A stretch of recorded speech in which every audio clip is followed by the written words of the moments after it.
Kat here, and I'm here to do a review on Let the Right One In, which basically is the book that makes you not want to go to Sweden.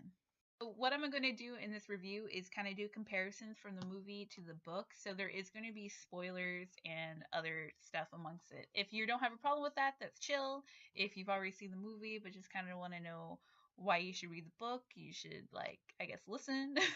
But if you don't want to get spoiled at all, don't watch this. Don't do it. Stop. Pause it. Leave. Go away.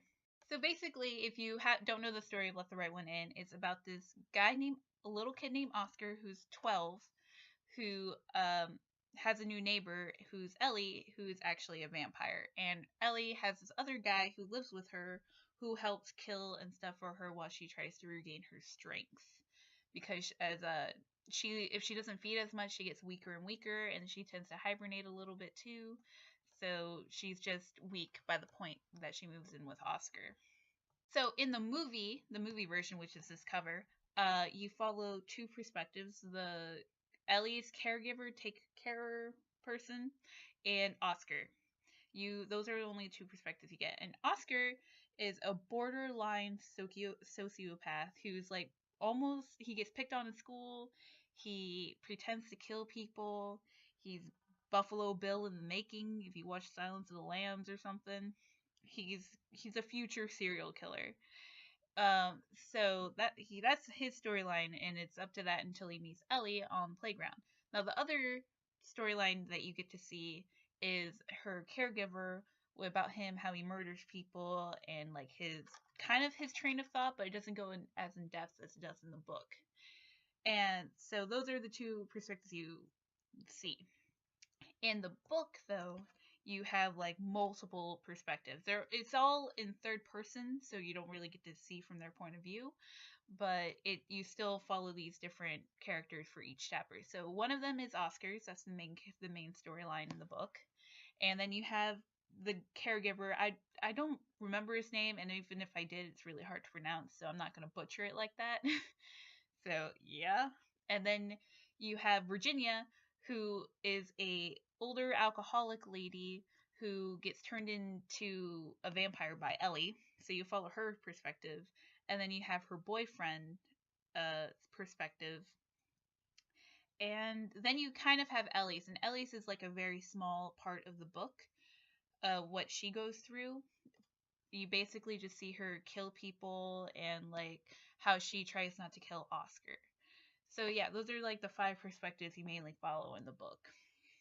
And compared to the movie, like the movie doesn't take away a lot from the book. It's just like some things they don't show. Like they don't show that her caregiver is actually a pedophile who feels guilty about being a pedophile.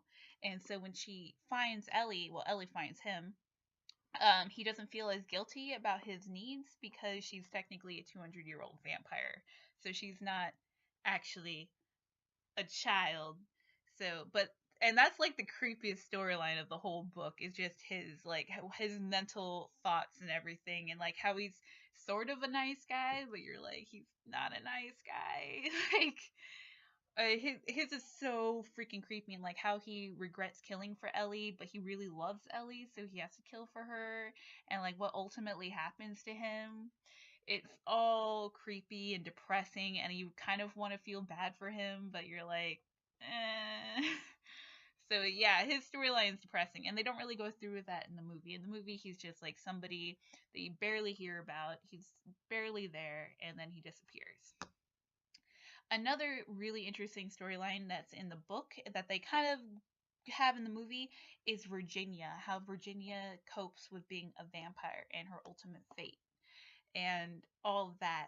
Like that was one of my favorite things about the book is like the slow transformation into a vampire, and I thought that was so much fun. It was so cool and so sad because she's an alcoholic and all this other stuff, but she's really nice person, and she has like the potential to be like this great amazing person, and instead she's becoming a vampire because her boyfriend made fun of her, and she ended up leaving the house, and so happened to be the time that Ellie was hunting. So yeah. Another thing that they didn't really go into in the movie was that Ellie has to feed on nice, healthy people. Like That scene in the movie where she jumps into Oscar's bedroom and she was naked and everything, telling him that how sick she was actually because she fed from this girl who had cancer. She was on morphine, and the morphine and stuff affect her. That's why she needs to really study her victims before she kills them. And I just thought that was an interesting part of the vampire lore. They got that happens. That I always like have seen differences in vampires. Like Vampire Lestat, they kind of like just feed on you, and then I forgot this one comic, not comic, but a story where they kind of make you daisy, and then they feed on you, and then their saliva like heals your marks, and then they just go away. I don't know. I like the different styles of vampires and the twists that you have to do to make an interesting vampire story. Another thing that the book has that the movie didn't was Ellie's backstory, which is kind of a really, really messed up backstory that kind of explains her character. He, she, it. By the way, Ellie is kind of a dude who got her penis ripped off. So, yeah. That's interesting, right? Yeah.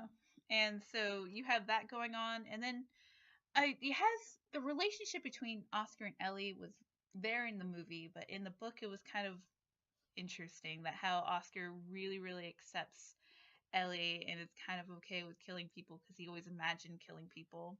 So it's kind of something that he was okay with. Well, not at first when he found out that she was a vampire, he was like, ah! But afterwards he kind of grows to accept it, and how like they're in love but not in sexual manners. That's why Ellie didn't like the other guy very much, is that he always wanted to have sex with her. And Oscar doesn't. Oscar thinks that's gross. Oscar just wants to bathe in the blood of his enemies. That's it.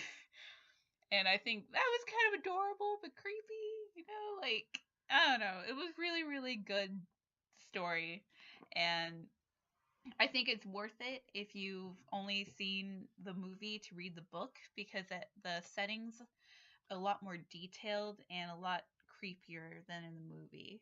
Not that the movie's bad. In fact, the movie is a really good interpretation of the book because there's a lot of things that you just can't put in a movie. You can't put Ellie's backstory because then you have to do like a whole different movie, or you have to take away from something that's going on already. You can't really go into Virginia's backstory without going through her friends to the Chinese restaurant that they hang out with to like all the other stuff, and you can't really go into her Ellie's caregiver storyline because that would be really messed up and nobody wants to see that.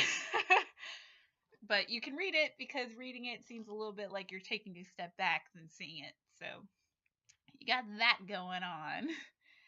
But yeah, I highly recommend the book. I gave it 4 stars, and read it. Like, thoroughly read it, watch the film, and then read it if you want. That's what I do personally, because if I read the book first and then watch the film, I'm always like, I'm more disappointed in the film. But if I watch the film and read the book, I'm like, oh, that explains so much. Or like, oh, okay, that's like why he's so messed up. So yeah, read it, do it. Anyway, bye.